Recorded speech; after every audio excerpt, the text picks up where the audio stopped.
কমিশনের বেঁধে দেওয়া সময়সীমার বেশ কয়েক ঘন্টা পার, এখনো তৃণমূল বিধায়ক মনিরুল ইসলামের বিরুদ্ধে কোনো এফআইআর করেনি জেলাশাসক।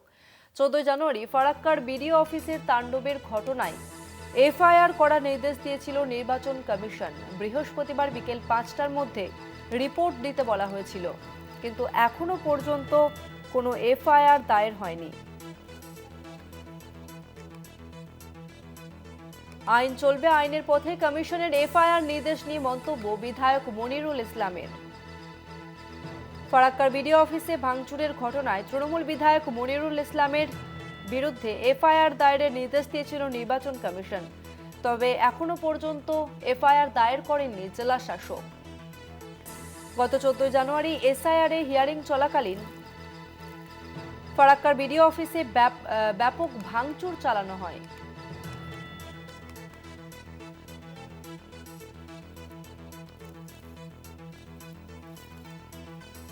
মেসেজ দিয়েছে, যেটা উনি বক্তব্যে রেখেছেন, যেটা উনি যেটা বি বলেছেন উনি ওটা দিয়ে এসে বলেছে ডিওকে এফআইআর লঞ্চ করা যাবে। বিধায়ক মনিরুল ইসলাম কি জানিয়েছেন শোনাবো আপনাদের। জনপ্রতিনিধি জনগণের জন্য আমাকে লড়াই করতে হবে। মানুষ হয়রানি হচ্ছে, প্রাণে চলে যাচ্ছে, আত্মঘাতী হচ্ছে, হারাটাক হয়ে যাচ্ছে। গর্ভবতী মেয়েরা লাইনে দাঁড়িয়ে আছে, মাসের বাচ্চা নিয়ে লাইনে দাঁড়িয়ে আছে। বাস্তবে যদি গ্রাস রুটের থেকে কাজটা করেন তাহলে বুঝতে পারবেন কি মানুষ কি ওদের মধ্যে আছে।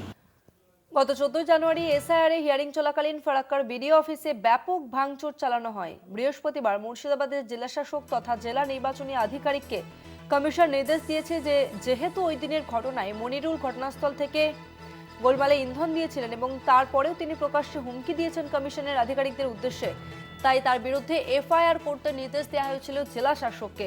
তবে এখনো পর্যন্ত কোনো এফআইআর দায়ের হয়নি।